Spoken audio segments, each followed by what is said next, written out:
Welcome to this deep dive. We're cutting through the noise today, really getting into the essential insights from CRISIL Ltd's first quarter results for fiscal year 2025.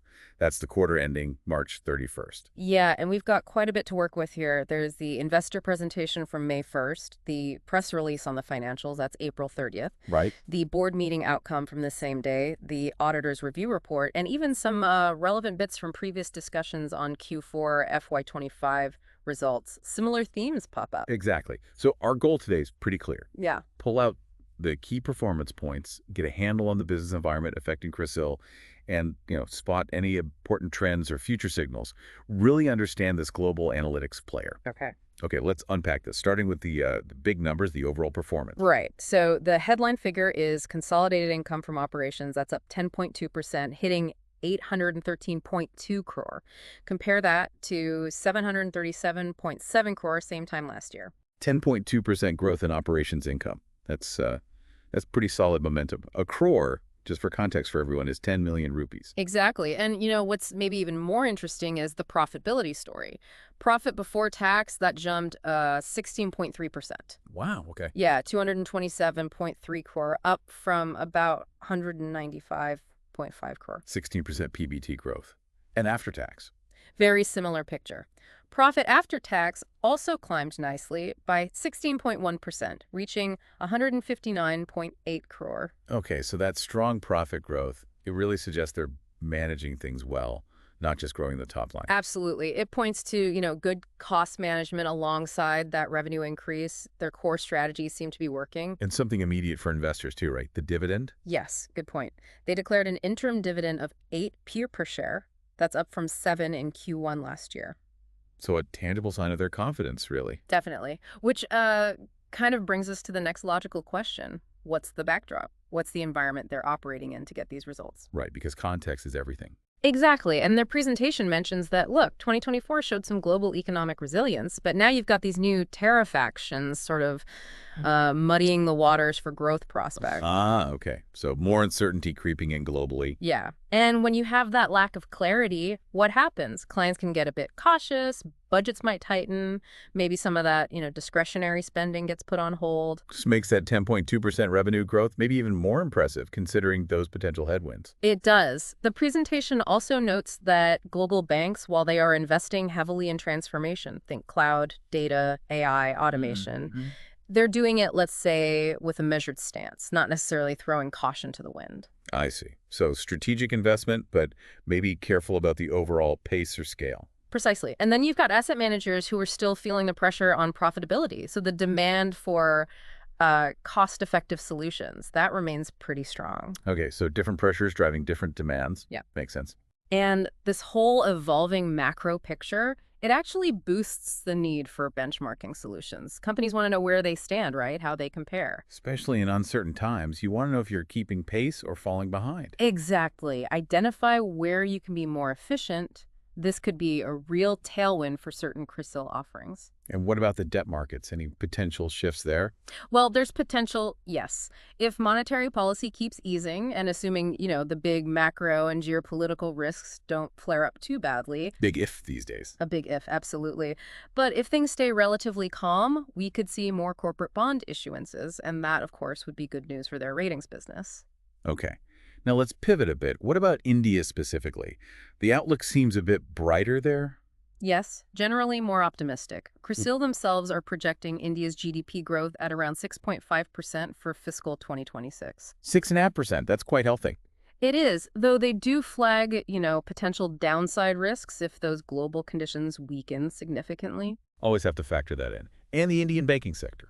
Looking pretty strong, too. Bank credit growth is expected to be somewhere in the 12 to 13% range for FY26. That's actually up a bit from the FY25 estimate. What's driving that? Few things. Regulatory support, potentially a consumption boost from tax cuts, and the likelihood of, softer interest rates down the line. Interesting.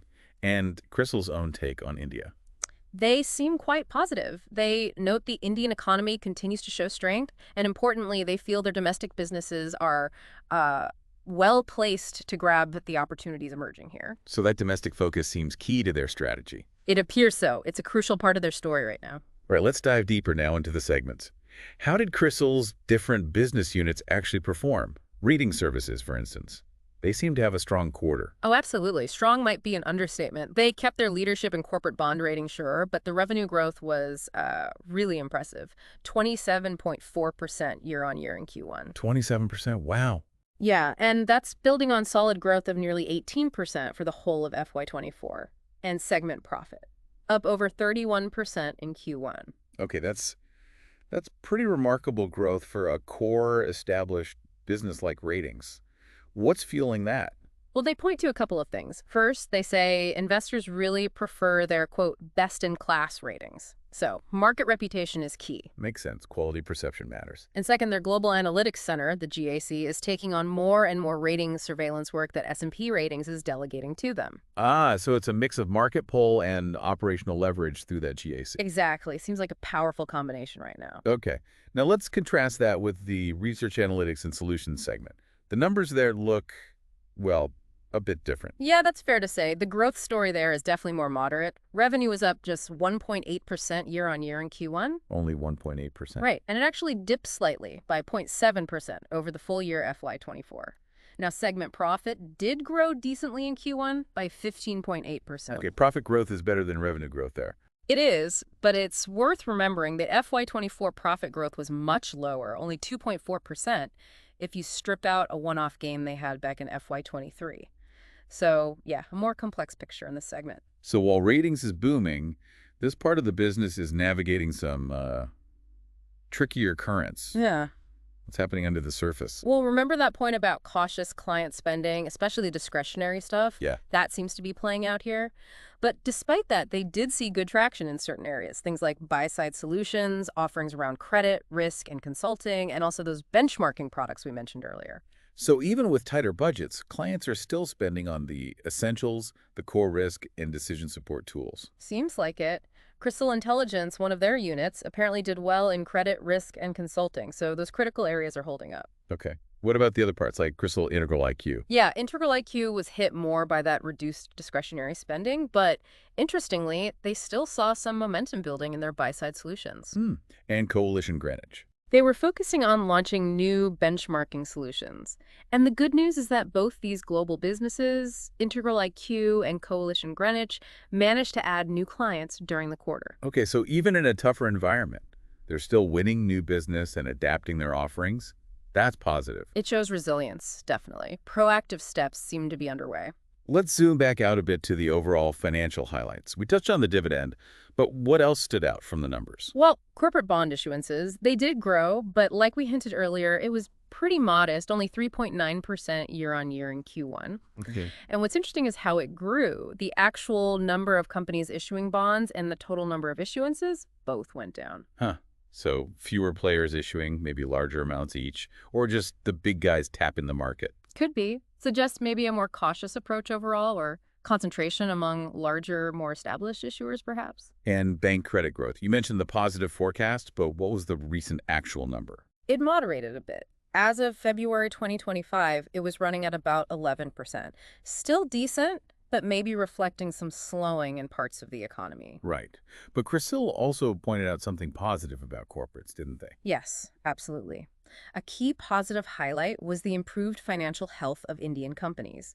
They were talking about lighter balance sheets, high capacity utilization. Which means they're potentially in a good position to invest or expand when conditions look right. Exactly. That underlying corporate strength is a really important factor for the medium term. Good point. And we shouldn't forget that backdrop of global banks focusing on their own profitability, which, as we said, likely feeds into that cautious discretionary spending. Precisely. It all ties together. Now, moving slightly away from just the pure financials, CRISIL was also pretty active on the thought leadership front. Right, that's always a big part of their identity, isn't it? Staying visible, sharing insights. Very much so. CRISIL Intelligence, for example, hosted their 9th India Outlook Conclave. The theme was all about boosting manufacturing competitiveness in India. Very relevant topic. Yeah, and they released a report, too, called Safe Harbors in Windy Waters. Sounds apt for the current climate. It certainly does. And wasn't there an infrastructure event, too? Yes, their 5th India Infrastructure Conclave.